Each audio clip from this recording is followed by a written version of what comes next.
Poppers for Jack, a short story by Miss Rachel Rampat, read by Kieran Oliver. Wilma ventured into town on an early October morning.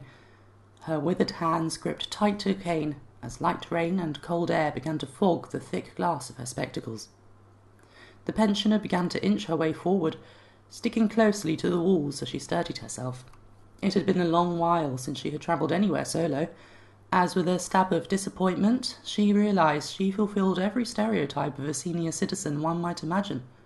She was frail, short-sighted, and paused every so often to take powerful bouts of coughing fits. And yet she was driven by a purpose. A fond image of her grandson began to take shape. That smile on his face this morning as she wished him "Happy birthday, Jack." She had asked him what he wanted, and he had said party poppers. The reason, though unfathomable, was none of her concern. Wilma was determined to go out and buy the present herself. It was a simple enough walk to Almanac's supermarket, where virtually the entire town shopped. He had entrusted her with this mission, and she would accomplish it, even if it meant battling the huge gusts of wind threatening to blow her over. Within the store, Terran scanned items with an apt efficiency. Cashiering was the only career she had ever known. Her hair was wrapped into a tight bun so as not to distract her. Professionally manicured nails zipping lightly over the goods. From the corner of her eye, Wilma shuffled into the shop. Terran nodded as she passed, admiring the strength and will of the senior, and was just about to inquire how her grandson Jack was doing when she caught sight of another figure in a flowing emerald dress. Vesna, that pest. Otherwise known as the Spook, Vesna rarely bought groceries, yet could be seen most weekdays in almanacs with the sole purpose of handing out trinkets to the locals. Somehow she had cultivated a charm about her that put everyone off guard, and the store manager had eventually grown accustomed, then fond of the freak. There was something alluring and powerful about her that Terran herself could never possess. She let out her annoyance audibly. "I'm sorry, we're out of medieval banquet ingredients." Vesna, undaunted by the remark, simply smiled and handed her a lavender cutting. "Thank you." The words came out stiff and dry. Terran pocketed the plant with a mental note to bin it later, as Vesna turned and swept down the snack aisle. Delton, who worked on the adjacent till, had a wide grin on his face. "Vez is great," he declared. "This one time she gave me a 4-leaf clover." A large tub of hot chocolate rolled along the conveyor, followed by flour, milk, and eggs. In his mind they were victims, being beamed up by his red laser machine. Zap! Zap! Would they now go mad on their harrowing descent back down to earth? "Hiya!" Delton gulped. A lady with a trolley had pulled up out of nowhere. By the looks of things, he would soon be abducting 30+ more. Although Wilma hated to admit it, these large aisles and towering boxed goods intimidated her. In her heyday, she had been a miniature antique specialist, priding herself on the care and protection of tiny treasures. There was only one large display she had ever adored. On New Year's, when rockets lit up the skies. They started out so small, then with a sudden burst expanded in colourful arcs of light across the night.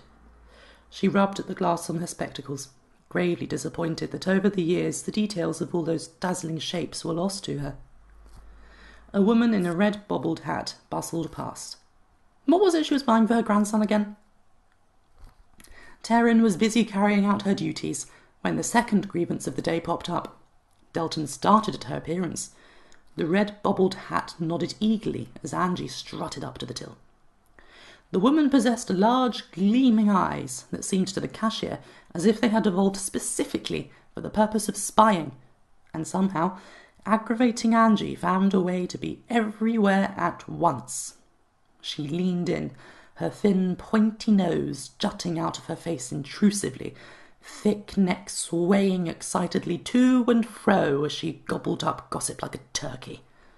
"Did you see who just walked in? Wilma! She hasn't been outside in so long. I was beginning to think she'd finally gone and kicked the bucket. Was that Fez I saw you chatting to? What's in her pockets this time? Nothing she'd nicked, I hope." A raspy laugh escaped Angie's thin lips. Delton clutched at the coins in his palm, but Terran would not be swayed from her duty. Not by the neighbourhood spook, gossip, or anybody. Ignoring Angie, she carried on scanning the items with a fierce air of determination about her. This concentration of strong will and focus from a person could only be matched that day by Wilma. All of her attention now centred on the task at hand. Find the poppers, go straight back to Jack. In her youth she had prided herself on her sense of direction, so she stopped and took careful stock of her surroundings. A rainbow trout stared back at her. Its lifeless eyes were glassy and absent. This can't be right, she thought, backing away from the fresh fish counter. Frogs and snakes and turtles, frogs and snakes and turtles, sang Iris. Green was the colour of all the bestest things. Her little red pigtails spun as she skipped between the aisles, this week's pocket money jingling proudly as she pretended to be a busy adult. She bounced up to the till with sparkly green glitter glue, a super-sized tub of PVA, a 20-sticker pack of galaxies, planets and aliens, and a jewelled plastic comb. "I'm making Jack a birthday card," she announced. "That's pretty neat," Taryn remarked. "I'm impressed. Can I sign it?" She picked up the cone questioningly. "That's for me." The girl beamed and stared up at Taryn with large, inquisitive eyes. Everything seemed a little brighter when Iris was around. The store lights began to flicker overhead, startling Wilma in the middle of her victory. She had finally acquired the poppers. However, the howling wind and rain were driving people inside, and they rushed around her frantically. Each person was pulling her further away from Jack. She imagined his dopey, grumpy face transforming into a wide grin as she produced the poppers, mind focused intently upon whatever mischief he intended to get up to. She surged forward towards the tills, stick in hand, ready to bat unfortunate shoppers out of the way if the occasion called for it. With a last triumphant effort, she arrived. The lights flickered again. Taryn scanned the bag. Another flicker. Everything went black. Darkness was everywhere. Was this it? Had she died?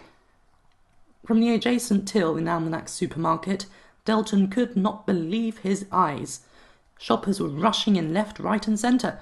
Was there some new glamorous stock he was not aware of?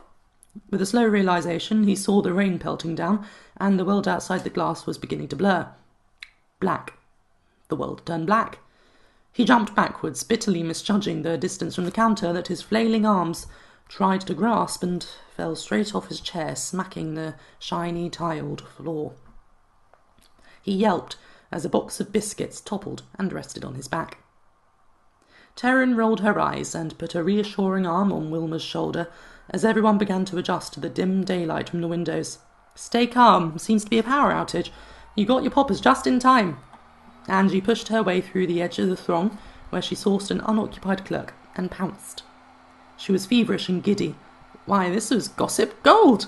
Who was to blame? Was there an anarchist in town? Was someone out to murder Mr. Jim, the store manager? An impending natural disaster, perhaps? What fantastic tales could she build and blissfully embellish? "Nothing at all to fear. The story ends here," the kindly clerk assured her. Angie's face drooped with disappointment. "We're getting the electricians in. After a few more routine checks, things should be back in order by tomorrow." But Angie didn't care for the facts. She was already stalking away. "Store's closing early while we're sorting this out. Go home," Jim declared. The words were distressing to some. Taryn was at a loss. Her perfect routine was broken. What would she do for the remaining afternoon? A sighting of the spook staring at her abruptly interrupted these thoughts. She stared back. "Want to come round for some nibbles?" Vesna asked. Okay." The pair made their way to Vesna's apartment. Taryn was glad for the distraction. At least this way she could inform the others exactly what kind of lunacy the spook was getting up to indoors. They stepped inside, and she found that there was nothing strange or witchy about Vesna's apartment at all. It was rather simplistic, really. Neat, orderly, dare she admit it. Ordinary, aside from the open wardrobe proudly displaying an array of beautiful, elaborate dresses. There was an abundant lavender plant on the table, its perfumed scent delightfully filling the room.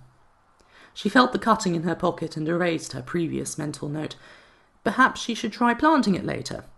Taryn found herself smiling as she accepted the bowl of Bombay mix. Outside, the rain ceased.